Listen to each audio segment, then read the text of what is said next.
चेतना के 4 तल प्रश्नकर्ता, जागृत, स्वप्न, सुषुप्ति और तुरीय, ये 4 अवस्थाएं क्या हैं? आचार्य प्रशांत, इसका जो शास्त्रीय तरीका है बताने का, शुरुआत वहां से करेंगे। 10 तो मानी गई हैं इंद्रियां, 5 कर्मेंद्रियां और 5 ज्ञानेंद्रियां, और उसके अलावा होता है अंतःकरण। अंतःकरण क्या? अंतःकरण चतुष्टय, जिसमें 4 आते हैं। कौन से 4? जो अंदर के हैं। इंद्रियां वो जो सीधे सीधे बाह्य जगत से संपर्क रखती हैं, और अंतःकरण चतुष्टय में वो आते हैं 4 जो अंदर अंदर बैठे हैं, जो सीधा संबंध नहीं रखते बाहरी जगत से। वो 4 क्या हैं? मन, बुद्धि, चित्त और अहंकार। ठीक है, तो इनको आधार बना करके चेतना की इन 3 अवस्थाओं की विवेचना की जाती है। जागृत अवस्था वो है चेतना की जिसमें ये 14 सक्रिय हैं। जहां ये 14 सक्रिय हैं वो अवस्था मानी गई जागृति की। 14 सक्रिय माने आंखें कुछ भीतर ला रही हैं, जो भीतर आ रहा है वो स्मृति के द्वारा एक नाम पा रहा है, चित्त उसको पुराने अनुभवों से जोड़कर देख रहा है, अहंकार उसके साथ संबंध बना रहा है, और मन उसका उपयोग करके विचार और कल्पनाएं कर रहा है। 14 सक्रिय है जागृत अवस्था में।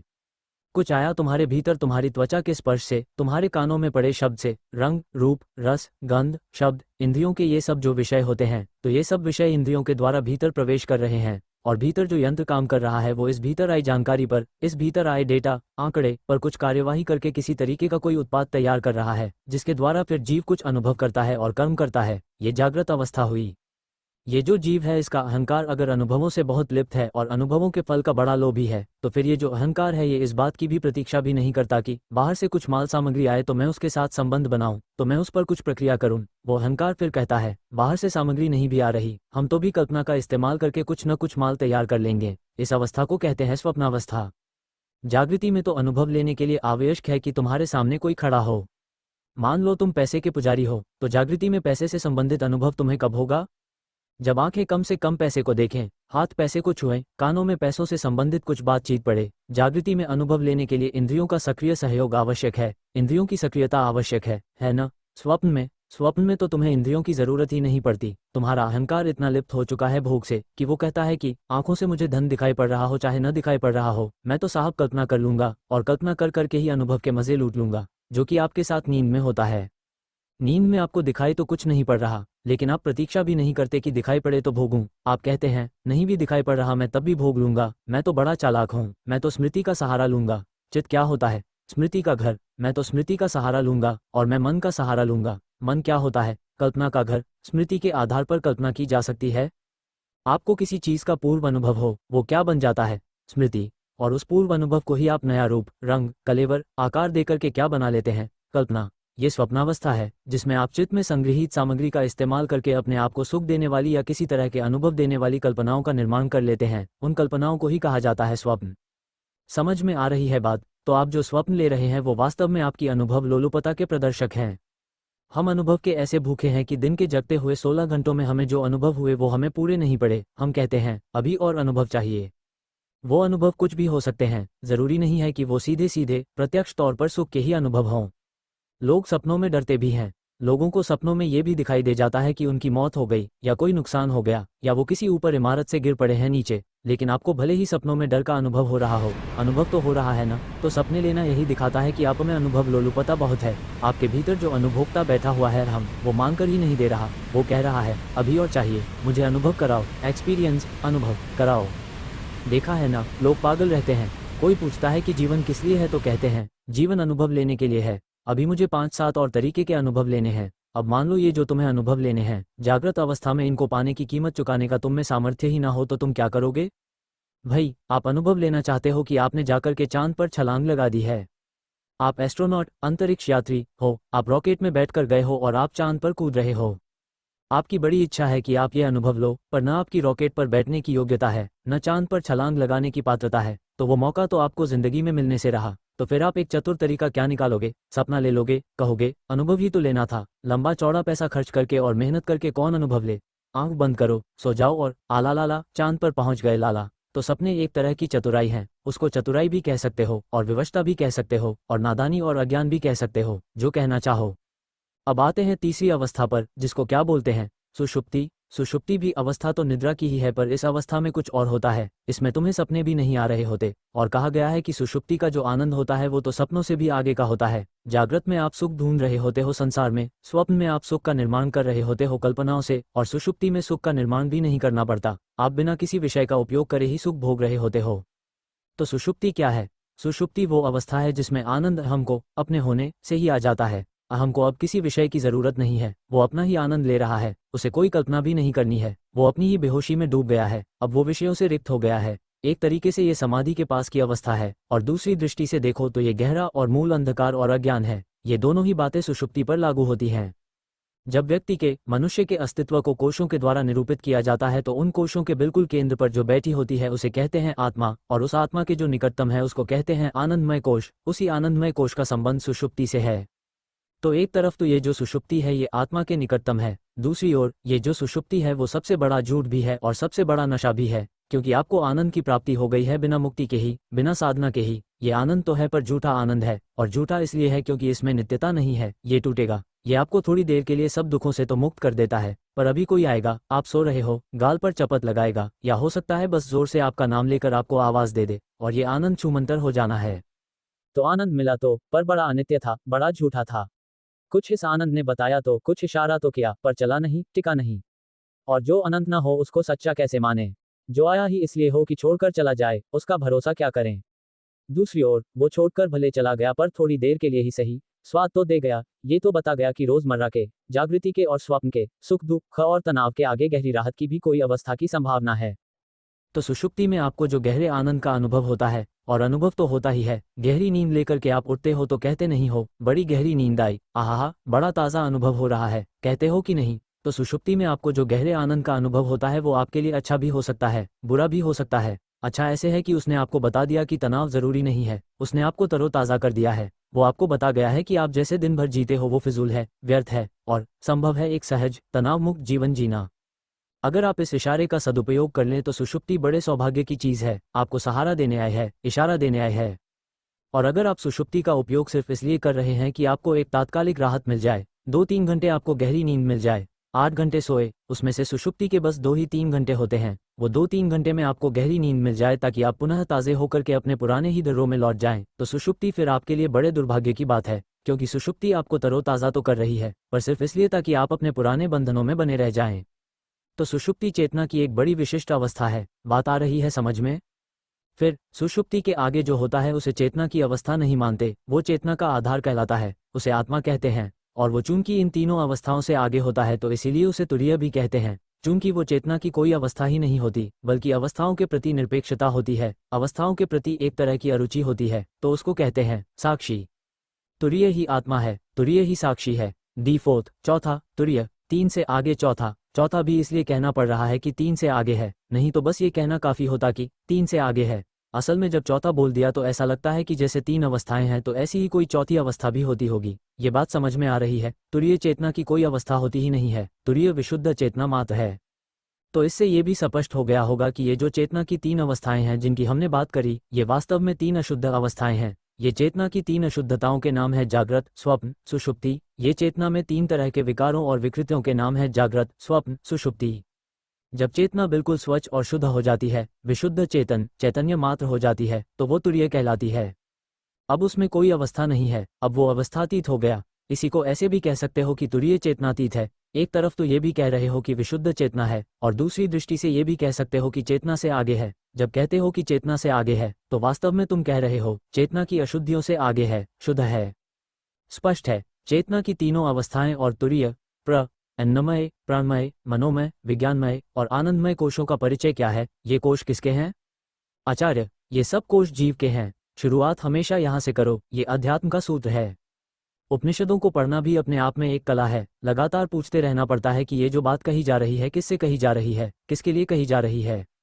जिनको आध्यात्मिक ग्रंथों को पढ़ना नहीं आता, या जिनको आध्यात्मिक वार्ता को सुनना नहीं आता, वो पढ़ने और सुनने से पहले तो पढ़ने सुनने की कला विकसित करें। एक खास तरीका होता है इन ग्रंथों को पढ़ने का या इन वार्ताओं को सुनने का। जिनको वो तरीका नहीं आता वो अर्थ का अनर्थ कर लेते हैं, उन्हें लाभ नहीं होता, उन्हें क्रोध वगैरह ज्यादा आ जाता है, उन्हें लगता है ये क्या बात हो रही है ऐसी वैसी। तो ये जो जीव है, इसमें जो चीज सबसे बाहर है उसको कहते हैं अन्नमय कोश। अन्नमय कोश माने वो सब कुछ जो बाहर से लेकर के बना है, बाहर से अन्न लेकर के, जल लेकर के, हवा लेकर के, धूप लेकर के जिसका निर्माण हुआ है उसको कहते हैं अन्नमय कोश। तो शरीर का रेशा रेशा कहलाता है अन्नमय कोश। इस अन्नमय कोश में अगर हम अस्तित्व की ही बात कर रहे हैं तो अन्नमय कोश से भी बाहर का एक कोश तुम और जोड़ सकते हो। अगर 5 कोश हैं तो एक छठा कोश भी जोड़ा जा सकता है। छठा कोश बताओ क्या होगा? भीतर से बाहर की ओर आते आते जो तुम्हें सबसे बाहरी कोश मिला वो है अन्नमय कोश। ये हथेली की ओर इशारा करते हुए, इससे भी बाहर एक कोश और तुम कह सकते हो कि होता है। हालांकि शास्त्रीय तौर पर उसका कोई उल्लेख नहीं है, लेकिन फिर भी कह सकते हो। क्या? संसार। तो सबसे बाहरी कोश तो संसार है। मैं उसको इसलिए जोड़ना चाहता हूँ क्योंकि संसार भी है तो हमारे ही अस्तित्व का हिस्सा ना। विशुद्ध अद्वैत का अर्थ क्या होता है? जो कुछ भी है मेरा ही प्रक्षेपण है, और मेरा प्रक्षेपण है झूठा ही। तो दो हैं, मात्र दो, मैं और संसार। मैं माने आत्मा, मात्र दो हैं, आत्मा और संसार, और इन दो में भी एक प्रक्षेपण मात्र है, मिथ्या है। तो ले देकर के बचा कौन? एक आत्मा। और आत्मा एक भी नहीं है, क्योंकि एक अकेला हो नहीं सकता, तो उसको एक कहना भी ठीक नहीं है। तो बस अद्वैत बोल दो, ठीक है? तो इसीलिए हम ये कहें कि आत्मा है और फिर आत्मा के अलावा 5 कोश हैं और फिर संसार है, तो हमने 3 बना दिए ना? नहीं समझे? हमने कह दिया आत्मा है, फिर 5 कोश हैं और फिर बाहर संसार है, तो ये तो हमने 3 बना दिए ना? 3 न बनाओ, 2 ही रहने दो, आत्मा और 5 कोश, और छठा कोश संसार को मान लो, क्योंकि संसार भी हमारा ही विस्तार है। तो संसार से दाना पानी लेकर के हमने जिस कोश का निर्माण करा उसको क्या कहते हैं? अन्नमय कोश। ये हथेली की ओर इशारा करते हुए, ये है अन्नमय कोश। अन्नमय कोश में जो कुछ है वो या तो ठोस है या तरल है। उसके अलावा जो अगला कोश है उसे कहते हैं प्राणमय कोश, जिसमें तमाम तरह की वायु हैं। 14 तरह की वायु मानी गई हैं, बहुत सारी वायु है, उन्हीं वायुओं को कहते हैं प्राण। तो ऐसे कहा जाता था कि प्राण नहीं है तो श्वास का चलना बंद हो जाता है ना, और शरीर में जितनी भी गतियां होती हैं वो सब बंद हो जाती हैं ना। वो सब जितनी गतियां होती हैं शरीर में, उनकी प्रतिनिधि है वायु, क्योंकि वायु गति करती है। गति तो तरल पदार्थ भी करते हैं, लेकिन जीवन का प्रतिनिधि माना गया वायु को, इसीलिए जो वायु का कोश है उसे नाम दिया गया प्राणमय कोश। आखिरी बात ये कि जब ये वायु सांस का इशारा करते हुए चलनी बंद हो जाती है तो प्राण नहीं है, तो उसको नाम दिया गया प्राणमय कोश, ठीक है? उसके बाद कौन सा कोश आता है? मनोमय कोश। मनोमय कोश क्या है? जहां पर अभी हम स्थूल से सूक्ष्म की ओर जा रहे हैं, भीतर अंदर की ओर, मनोमय कोश आपके अस्तित्व का वो तल है जहां अव्यवस्थित मानसिक गतिविधि चलती ही रहती है लगातार। मन है और मन वृत्तियों द्वारा संचालित है, मन उच्छृंखल है, मन पूरे तरीके से मात्र प्राकृतिक गति कर रहा है, उसको प्रकृति के आगे जाने की कोई अभिप्सा नहीं है। ये कोश कहलाता है मनोमय कोश। मनोमय कोश पशुओं में भी सक्रिय होता है। मनोमय कोश को सक्रिय करने के लिए ठीक वैसे आपको कोई साधना नहीं करनी पड़ती, जैसे कि अन्नमय कोश और प्राणमय कोश को सक्रिय करने के लिए आपको कोई साधना नहीं करनी है। मनोमय कोश स्वयं ही सक्रिय रहता है, एक छोटे बच्चे में भी सक्रिय रहता है। उसके बाद आपके अस्तित्व का वो तल आता है जिस पर बहुत कम लोग पहुंचते हैं, वो है विज्ञानमय कोश। विज्ञानमय कोश विचारणा का वो विरल तल है जिसमें विचार पहली बात तो व्यवस्थित हो जाता है और दूसरी बात अपनी ओर मुड़ जाता है। विचार व्यवस्थित हो गया है, विचार जैसे किसी जबरदस्त ताकत के प्रभाव क्षेत्र में आ गया है। अब विचार की पूरी शक्ति एकाग्र होकर के कुछ पाना चाहती है। विचार की इस अवस्था को कहते हैं विज्ञान।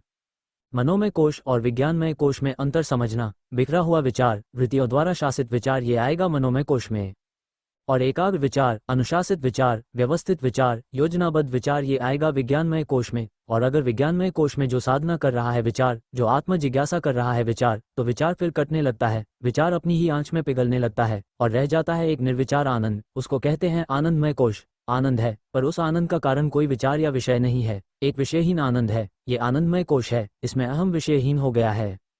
आनंदमय कोश बहुत तात्कालिक होता है। अहम आनंदमय कोश में बहुत समय तक नहीं रह सकता, या तो वो किसी निचले तल पर गिर जाएगा या उठ करके आत्मा में समाहित हो जाएगा, जबकि बाकी सब कोशों से अहम लंबे समय तक सुविधापूर्वक संबंधित रह सकता है। उदाहरण के लिए जो लोग देह से तादात्म्य रखते हैं, देह भाव में जीते हैं, वो बड़े मजे से जीवन भर अन्नमय कोश में रह सकते हैं। ये सब आपकी हस्ती के तल है ना, और जो अहम है वो किसी भी तल पर निवास कर सकता है। अब पशुओं को ले लो, उनका पूरा जीवन ही कहाँ बीत रहा है? अन्नमय कोश में बीत रहा है। उनको किसी भी हाल में तीसरे कोश से ऊपर की यात्रा तो करनी ही नहीं है। अन्नमय में है, प्राणमय में है, कभी मनोमय कोश में, और ऊपर की यात्रा उन्हें करनी नहीं है। ऐसे ही बहुत सारे मनुष्य भी होते हैं जिनका अधिकांश जीवन बीत रहा है अन्नमय कोश में या मनोमय कोश में। जो बुद्धिजीवी हो गए उनका जीवन कहाँ बीतने लग जाता है? विज्ञानमय कोश में। और जो आध्यात्मिक साधक हो गए उन्हें किसका स्वाद मिलने लग जाता है? आनंदमय कोश का। लेकिन आनंदमय कोश का स्वाद आप लगातार नहीं ले सकते, चिरकाल तक नहीं ले सकते। आनंदमय कोश का स्वाद, उदाहरण के लिए, आपको दिलवा देंगी ज्ञान की विधियां या भक्ति में भजन या कीर्तन। आप आधे घंटे के लिए कहाँ स्थापित हो गए? आनंदमय कोश में। आप एक अकारण आनंद में विश्राम करने लग गए। आपको पता भी नहीं है कि इतना चैन, इतनी अनूठी शांति क्यों मिल रही है। आप सब भूल गए, बिल्कुल खो गए, विचार ही लुप्त हो गया। लेकिन भजन क्या 24 घंटे चलेगा? ध्यान की कोई भी विधि होगी थोड़ी देर में समाप्त हो जाएगी ना। यही वजह है कि मैं बार बार कहा करता हूं कि ध्यान की विधियां भी आत्मा के खिलाफ आखिरकार एक अवरोध बन जाती हैं। आप थोड़ी देर के लिए आनंदमय तक पहुंचते हो, वहां पर रस पीते हो आनंद का, और उसी रस से, उतने से ही तृप्त होकर के फिर आप वापस नीचे कहीं गिर जाते हो, मनोमय कोश में आ गए, कहीं और आ गए। बिरले होते हैं वो जो आनंदमय कोश को साधन मात्र मार्ग मात्र समझते हैं आत्मा तक प्रवेश का। जो आनंदमय कोश का भी अतिक्रमण कर गया वो आत्मा में प्रवेश कर जाता है। आनंदमय कोश आखिरी अवरोध है। आनंदमय कोश अपने आप में एक भारी प्रलोभन है। आनंदमय कोश आपको क्या लालच दे देता है? वो आपसे कहता है, जिंदगी चल रही है ना, तुम्हें नीचे के सुख तो मिल ही रहे हैं, शरीर के सुख मिल रहे हैं, मन के सुख मिल रहे हैं, ज्ञान के सुख मिल रहे हैं। शरीर का सुख कहाँ मिल रहा है? अन्नमय कोश में। जिसे तुम कहते हो जीवन का सुख, वो तुम्हें कहाँ मिल रहा है? प्राणमय कोश में। इच्छाओं को पूरा करने का सुख मनोमय कोश में है। ज्ञान से जितने तरह की उपलब्धियां और सुविधाएं हासिल की जाती हैं, उनके सुख विज्ञानमय कोश में हैं। ये सब तो तुमको सुख मिल ही रहे हैं। साथ ही साथ रोज तुम थोड़ी देर के लिए समाधि का भी सुख ले लिया करो। किस कोश में? आनंदमय कोश में। कैसे ले लिया समाधि का सुख? ध्यान पर बैठ गए, कुछ गा लिए, कोई और विधि आजमा ली, तो थोड़ी देर के लिए आनंदमय कोश का भी सुख ले लिया, पांचों कोशों का अनुभव ले लिया। क्या बात है, क्या बात है। बस किससे चूक गए? आत्मा से, जो सब कोशों के पार है, जो पांचवें कोश का उल्लंघन करने के बाद मिलती है, उस पर चूक गए। तो ये जो हमें एक तरीका दिया गया है, ये एक आदर्श है, ये एक मॉडल प्रतिरूप है, ये एक नमूना है। पांच कोश कहीं होते नहीं हैं। ये एक तरीके की व्यवस्था बनाई गई है अपने अस्तित्व को समझने के लिए कि हम हैं कौन। ऋषि से किसी ने पूछा होगा, हम हैं कौन? तो ऋषि ने ऐसे करके जवाब दिया कि देखो, हम 5 तलों पर जीने वाले लोग हैं, और ये 5 तल हो सकते हैं, और ये जो पांचों तल हैं, ये पांचों अनात्मा के तल हैं। इन पांचों तलों पर अहंकार जीवित रह जाता है, इन पांचों तलों पर अहंकार ही वास करता है। इसीलिए ये पांचों तल वो हैं जिनका तुमको कभी न कभी त्याग करना है या उल्लंघन करना है। वास्तव में तुम हो आत्मा, जो पांचों कोशों से विलग है और अतीत है। जी तो तुम इन कोशों में ही रहे हो न, लेकिन तो फिर इन कोशों का करना क्या है? जीवन क्यों है? जीवन का तो मतलब ही यही है कि तुम कोशों में जी रहे हो। फिर ये कोश इसलिए हैं ताकि इन कोशों का तुम सही इस्तेमाल करके इन्हीं कोशों से आगे निकल जाओ। इन कोशों को भोगने की नज़र से नहीं देखना है, संसाधन की दृष्टि से देखना है। ये दो बहुत अलग अलग बात है। इन कोशों को ऐसे नहीं देखना है कि इन्हीं कोशों को भोग भोग के इन्हीं से सुख ले लें। इन कोशों को ऐसे देखना है कि ये जो कोश हैं, ये मेरे लिए ऊर्जा है, ईंधन है, अवसर है, संसाधन है। मुझे इनका समुचित प्रयोग करना है ताकि मैं इन्हीं का इस्तेमाल करूंगा और इन्हीं से आगे निकल जाऊंगा। इन कोशों में सब आ गया है न, शरीर आ गया, मन आ गया, बुद्धि आ गई, और तुमने शरीर, मन, बुद्धि का प्रयोग करके जो कुछ भी अर्जित करा है, ज्ञान, संपदा, धन, वो सब भी आ गया। तो 5 कोशों में तुम्हारा पूरा संसार आ गया। इस तुम्हारे पूरे संसार का तुम्हें करना क्या है? प्रयोग करना है, समुचित प्रयोग। इसका प्रयोग करके लांघ जाना है। समझ में आ रही है बात? तो ये है पंचकोशीय व्यवस्था। अद्वैत बोधस्थल 2020।